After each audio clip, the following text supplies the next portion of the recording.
Connue du grand public pour son rôle de Chloé Sullivan tenu durant 10 ans dans Smallville, série racontant la jeunesse de Superman, Alison Mack écrit dans la biographie de son site internet s'être plongée dans l'étude non conventionnelle de son métier.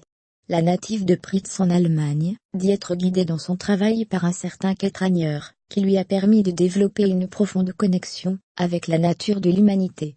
Elle ajoute qu'en 2013, elle a mis en place avec lui un programme intitulé The Source, enseigné dans une académie privée des arts, permettant d'accroître la maîtrise de l'art de la compassion. Kate Raniere a fondé en 1998, une organisation du nom de NXIVM, prononcée Nexium, basée à Albany au nord de New York, proposant des séminaires de développement personnel, pour accroître sa réussite. Ces dernières années, les pratiques douteuses de cette entreprise ont été mises en lumière au travers de témoignages. Kate Raniere et son associé Nancy Salzman sont notamment accusés d'agir comme les véritables gourous d'une secte. Le 17 octobre dernier, le New York Times a publié le récit de la comédienne canadienne Sarah Edmondson, ancienne adhérente de NXIVM.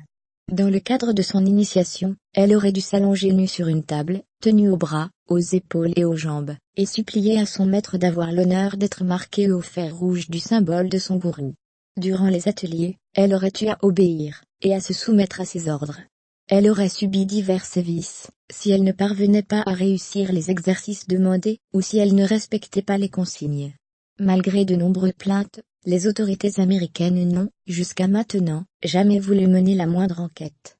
Selon un ancien collaborateur de Kate Raniere interrogé par The Sun, Frank Parlato, Alison Mack aurait un rôle important au sein de NXIVM. La comédienne de 35 ans serait chargée de recruter des femmes, pour qu'elles deviennent les esclaves sexuelles de Raniere. Une entité appelée DOS, pour Domini Obsequium Sororium, comprenait le maître des femmes esclaves, où les adhérentes subiraient un véritable lavage de cerveau, et un régime strict pour correspondre aux exigences de leur gourou.